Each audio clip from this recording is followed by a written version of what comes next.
So my name is Hendrik Poinar. I'm an evolutionary geneticist, so I think in deeper time than what Susan has talked about. And so I'm going to talk about some of the complexities of looking at this data from a deeper time perspective and what can be done and what can't be done. A lot of the work that Susan talked about, I'll recap some of those points, which is great. I'm thankful that you laid the groundwork, Susan, very much. I also want to thank Julia for the invitation to come and speak. Okay, so this is my great-great-great-grandfather, John Parkman Ladd, and he's returning home from the Civil War in 1870. John came and returned to Columbus, Ohio. He would define himself probably as Ohioan at that time. And that's, of course, if you've done your math just in the number of greats I mentioned, that's 5 generations back. Which means that at that point I had 64 ancestors, of which I share only 1.56% of my total DNA. If I think about John, and I think about 5 or 6 generations beyond that back in time, so 10 to 11 to 12 generations for me, the contribution from those ancestors to my personal genetic makeup is less than 0.1%. So we're getting into infinitesimally small amounts of DNA that are contributing to me or who that might be. Okay, and in that case, John probably would think or remember that, his sort of entity or identity was relatives that came from Ireland. It's not surprising. That's the Irish immigration into the United States at some point in the past. If we go deeper time, which is in this time space that I like to think, 40,000 years ago, you're more or less genealogically related to everyone on Earth. So the question is, how do direct-to-consumer companies such as this then provide these specific answers to which we then somehow like to identify with? And I have to put that into context of what we study, or as evolutionary population geneticists or genomicists, we study what we call as human biological or genetic diversity. And that's just really described as the total genetic variation found amongst the whole entire human species. And we're not going to go into the issues of species because that itself is a hugely contentious issue anyways. And of course, you have to think about that entire genetic history has been accumulated over that entire time span. And how you think about that, or how you think about identity or relatedness, will depend on that time depth to which you are particularly interested in. And of course, everything within those populations out across the globe will depend eventually and entirely on the evolution that shaped those particular populations at that point in time. And of course, many of you may know that this has been a really contentious and big problem in the past with population genetics, is how do we sample people in a meaningful way across the globe? What defines a population? Is a population a political boundary? Is it a linguistic boundary? Is it a cultural boundary? Is it ethnicity? So typically what we do is we just go out and we start marching and go by distance. Okay? So before we talk about what those results actually say and mean, we have to come back to something Susan already laid the groundwork for, which is, of course, what are the DNA molecules within us? Where does the DNA reside, and how useful are they, and what is it that the ancestry types of testings actually do? So there are 2 sources of DNA, like Susan mentioned. There's, of course, the mitochondrial DNA, which is inherited maternally along the maternal line, so it's every mother's all the way back. I'm a dead end to my mitochondria, completely useless.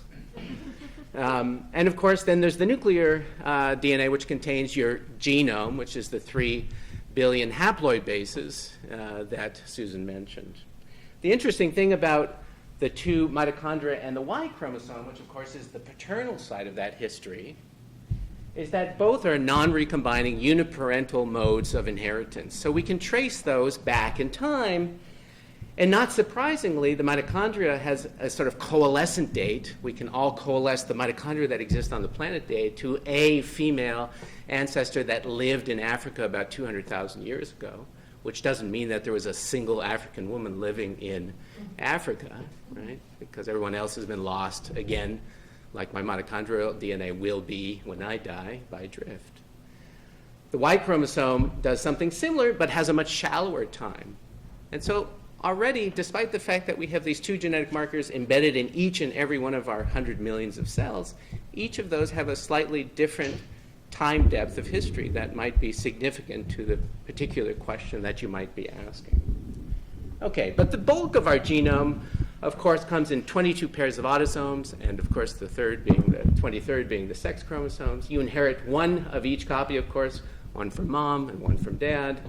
And of course, each of those chromosomes are composed of many different unique stretches of DNA, some of which code for proteins that, of course, keep us alive and protect us from UV damage and so on and so forth.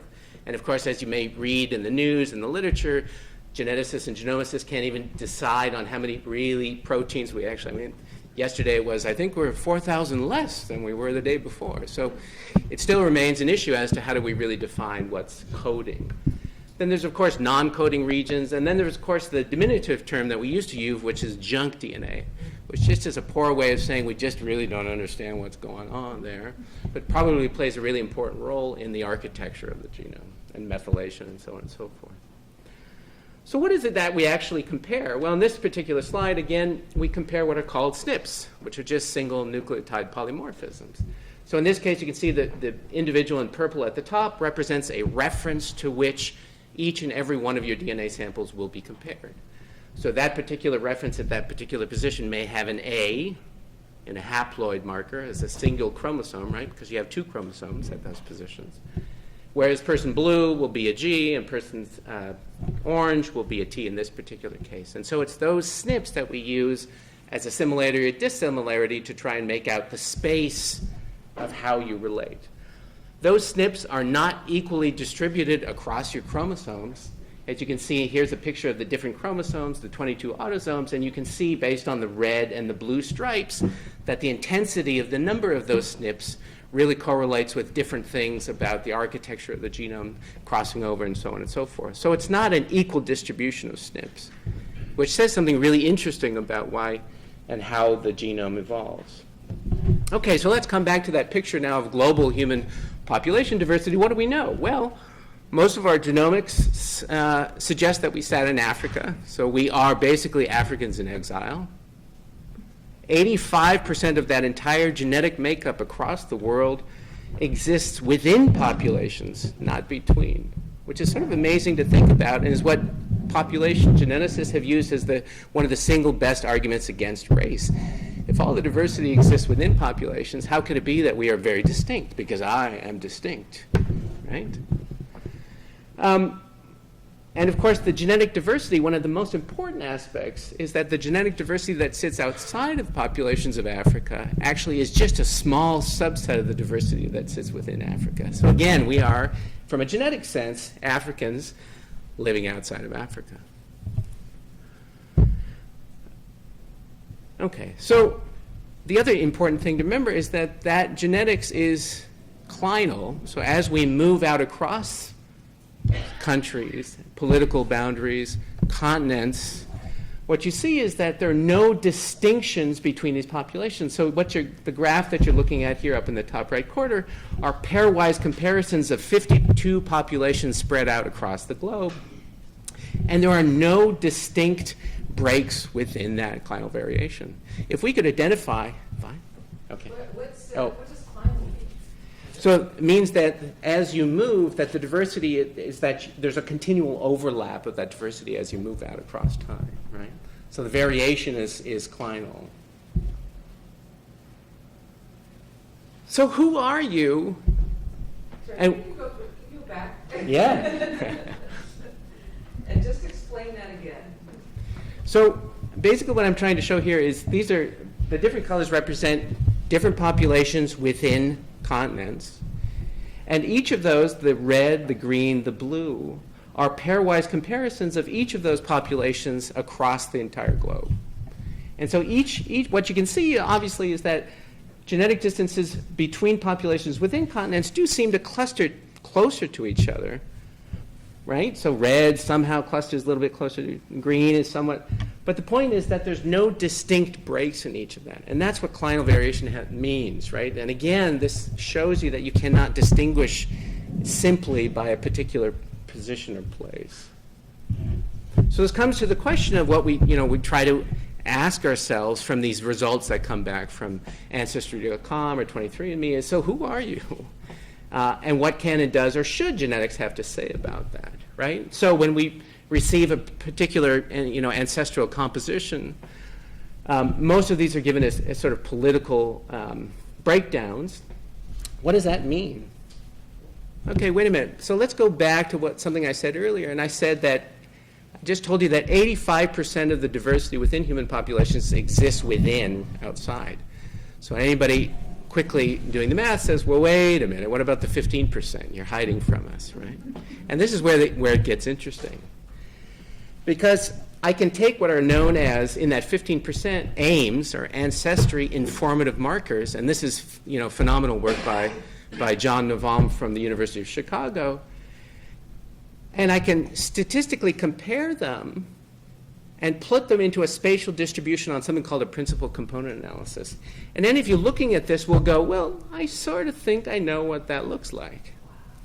That looks like a map of Europe, right? So you're telling me that I can take an individual SNPs within that sort of 15%, and I can put it on a map that looks like Europe.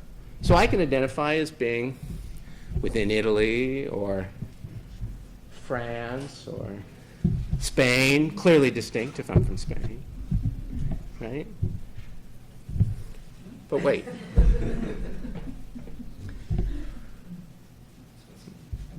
This map is drawn by referencing your DNA relative to a database. And that database is created by people who have told, in this case, the people taking the test or designing the research project proposal, that I know both of my grandparents are actually themselves derived or originate from a single country. Okay? And those with grandparents from more than 2 different countries are removed from the database. This is 2 generations. Completely meaningless to my great-great-great-grandfather from that perspective. And each and every one of these companies has proprietary databases. So you are only as interesting as the database to which that particular company holds its information, right? So if we go back to this, not only do we get political assignment, but we get ethnic assignment, and we get regional assignment, right? So now I'm Ashkenazi to some degree, political all across various parts of Europe, and I'm regional in that small area of the globe known as the Middle East.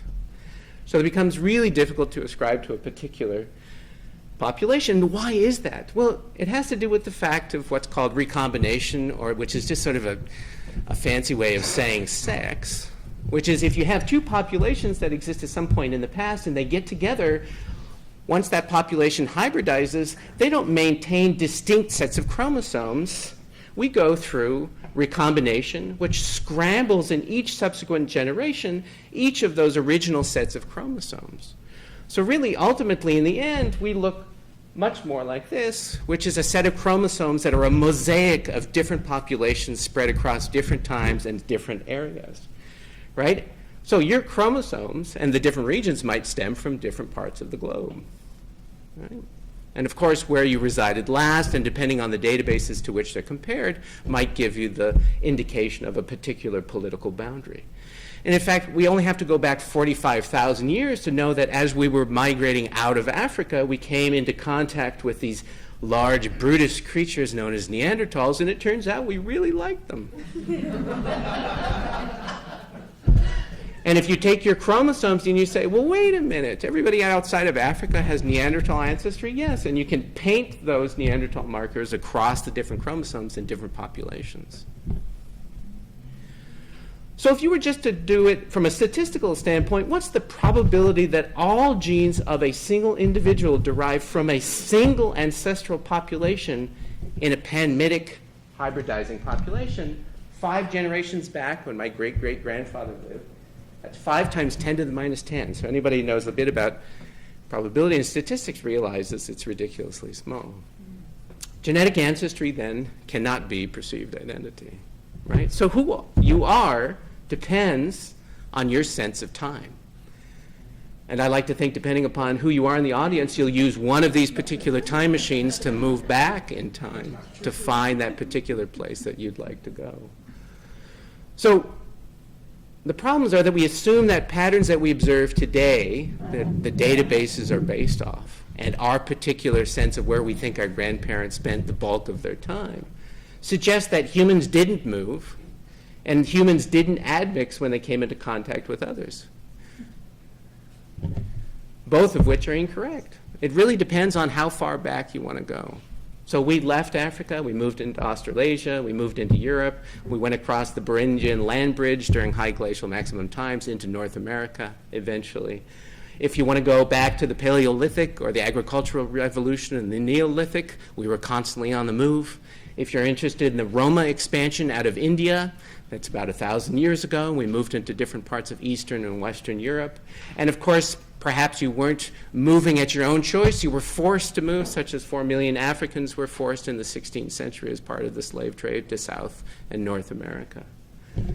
So the conflation of heredity with genetics is the problem, because you can have non-genetic heredity in terms of culture, language, customs, and ethnicity, which can be exceptionally fluid over the course of a lifetime or a generation or multiple generations.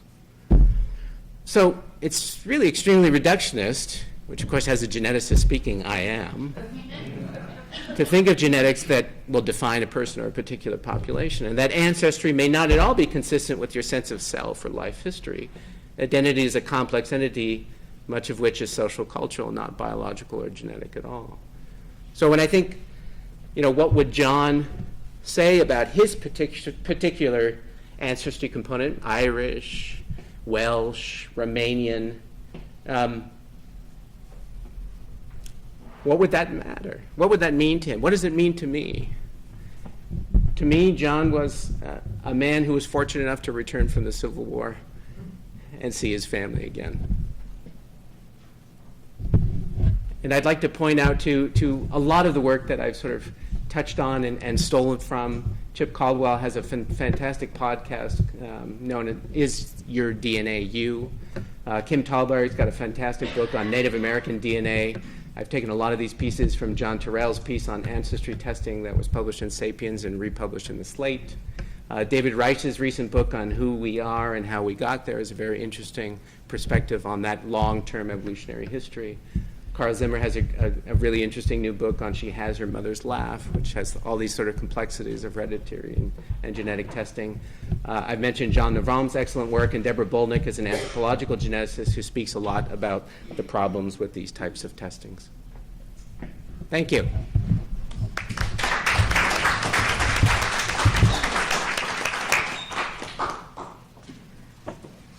Hendrik, thank you. Already my head is spinning. It's a lot of information. It's a lot of information. My undergraduates are really happy when I... When you leave? You abandon them? Yeah, after an hour of nonstop. Yes, sir. All right. We'll start. We already have a question online. Yeah. So, is this on? So many of the viewers would like to know if these slides and recordings are going to be accessible, just because of the sheer breadth of information that's being shared today. There's a little bit of anxiety about missing out on information. You're taking notes furiously, right? Yeah, have you told everybody online that you will be tested? Yeah. I think the answer is yes. We have to get permission from the presenters. Do I have your permission to? Yes. I didn't ask you before if we could publish your slides. So the answer is yes. Shall I say that again? Great. The question is, Russ, can you tell us where will it be in the stream itself? Should we post them separately? We'll post them separately. We'll post the slides. We'll figure that out. I promise. But thank you. And yes, as I'm watching them too, I'm thinking, oh, I really need to look at those slides again. Yeah, Russ. Depending on the presenters and the different PowerPoints, we will put them either embedded into the stream itself or sent out separately. All of the presentations as well will be separate. So you have the ability to watch them online in a live form and also in a educational format where you can download them. Amazing. Okay. Any other quick questions in the room for Hendrik? I have lots, but I think in the interest of a wider discussion. Well, let me just ask you this one question. So you showed us one slide where you were talking about a sort of genetic inheritance that was 60,000 years old, and also a genetic inheritance that was 200,000 years old. Mm-hmm. So when those show up in a genetic test, Mm-hmm. can you see that? Is there any way to measure? Do you know that there's a difference of 140,000 years? Sure, there are ways, but I mean, I guess the important thing is that you need to think of each section of your chromosomes as having an independent genealogical or genetic history, both in terms of time depth and in terms of location, right? And so that's what makes it, it's a tremendously mosaic picture, and that's why distilling it down to 67% German is a bit ridiculous, or 90% German might be ridiculous, right? Yeah. So the common commercial tests Yeah. absolutely collapse that That's right. time distinction. No, it's and like I said, Right. those databases are only going to hold true if you go 1 or 2 generations back. Why? Because we move. We Yeah. like to move. The grass is always greener, right? Until you get there, and it's not. All right. Thank you so much, Hendrik.